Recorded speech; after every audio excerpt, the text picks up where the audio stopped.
एक और बड़ी खबर आ रही है। मुंबई के धारावी के रहने वाले और कोटा से गिरफ्तार आतंकी मोहम्मद शेख की भूमिका को लेकर पुलिस की जांच तेज हो गई है। पुलिस की नजर मोहम्मद शेख के परिचितों पर भी है।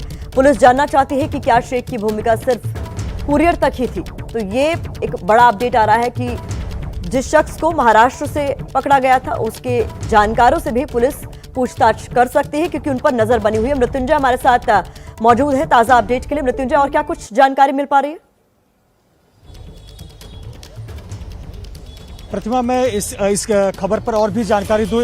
अभी एक ताजा खबर आई है जो मेरे सहयोगी सूरज बताएंगे। सूरज, रेलवे जो मुंबई की लाइफलाइन लोकल ट्रेन है वो निशाने पर थी, एक ऐसी बात सूत्रों के जरिए सामने आ रही है। इसी के संदर्भ में एक बड़ी खबर आ रही है, क्या है वो खबर? जी बिल्कुल, जिस तरह से आरोपियों के इंटरोगेशन में बात सामने आई कि रेलवे की मुंबई के लोकल ट्रेन की रेकी की गई है। इसके बाद आज रेलवे कमिश्नर डीआरएम समेत बड़े अधिकारियों की आज मुख्यालय में मीटिंग होनी है, जिस मीटिंग में रेलवे की सुरक्षा को लेकर चर्चा की जाएगी कि आखिर अगर जो रेकी हुई है तो इसके लिए और क्या क्या पुख्ता इंतजाम किए जाएं, ताकि अगर जो आरोपी गिरफ्तार हुए हैं या फिर कोई अगर वांटेड हो तो रेलवे को किसी तरह का नुकसान ना हो, जो यात्री यात्रा कर रहे हैं उनको नुकसान ना हो। क्योंकि लॉकडाउन के बाद अब रेलवे आम आदमियों के लिए शुरू हुई जिसने सेकंड डोज ली है। ऐसे में रेलवे में भीड़ लगातार बढ़ती जा रही है। पीक आवर्स में तो ये भीड़ बहुत ज्यादा होती है। ऐसे में जान माल का नुकसान काफी ज्यादा हो सकता है। तो ये काफी चिंता का विषय है। इसी चीज को ध्यान में रखते हुए डीआरएम और रेलवे कमिश्नर समेत बड़े अधिकारियों की मीटिंग होनी है। देखिए प्रतिमा, महत्वपूर्ण बात यह है कि मुंबई की बहुत बड़ा अपडेट आप दे रहे हैं कि मुंबई की लाइफलाइन लोकल ट्रेन की भी रेकी इन आतंकियों द्वारा की गई थी, क्योंकि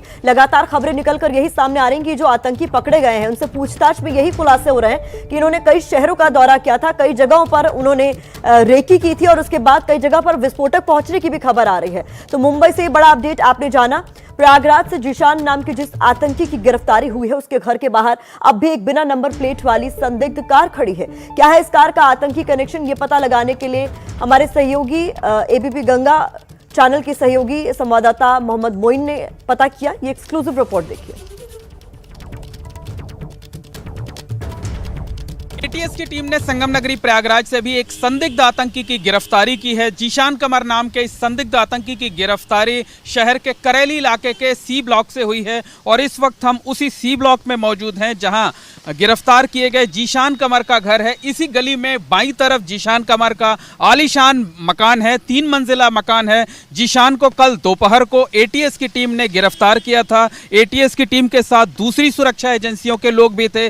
कहा जा सकता है कि जीशान की गिरफ्तारी भले ही हो गई हो, लेकिन संगम नगरी प्रयागराज में एटीएस का ऑपरेशन अभी खत्म नहीं हुआ है। एटीएस की एक टीम अब भी यहां पर रुकी हुई है। आपको बता दें कि जीशान की निशानदेही पर एटीएस ने कल यहां 3 अन्य संदिग्ध युवकों को उठाया था। हालांकि उनकी गिरफ्तारी नहीं दिखाई गई है। उनसे लगातार पूछताछ की जा रही है। उनसे जीशान के संबंध खंगालने की कोशिश की जा रही है। उनके घर वालों के बयान दर्ज किए जा रहे हैं। इसके साथ साथ जीशान की निशानदेही पर ही, जीशान के बयान के आधार पर ही एक मदरसा संचालक के घर पर भी छापेमारी की गई थी। हालांकि छापेमारी में मदरसा संचालक नहीं मिले थे, लेकिन एटीएस की टीम ने कई घंटे तक वहां छानबीन की थी। मदरसा संचालक के परिवार वालों से पूछताछ की थी।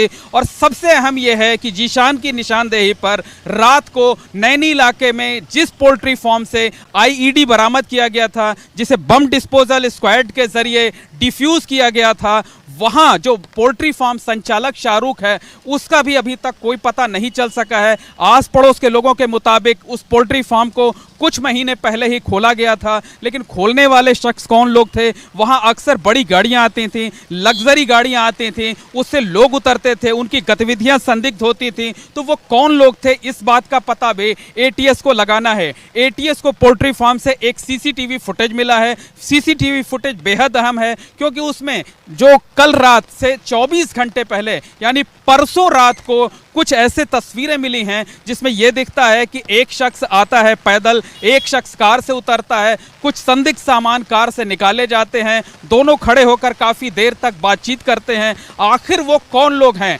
हालांकि सीसीटीवी में चेहरे जो है वो बहुत साफ नहीं हैं। तो क्या जो जीशान है वही शाहरुख है? जीशान के साथ जो 3 लोग उठाए गए हैं वो 3 लोगों का जीशान के साथ क्या संबंध है? और कहा बहुत मुमकिन यह है कि एटीएस की टीम आज भी प्रयागराज में कुछ जगहों पर छापेमारी कर सकती है।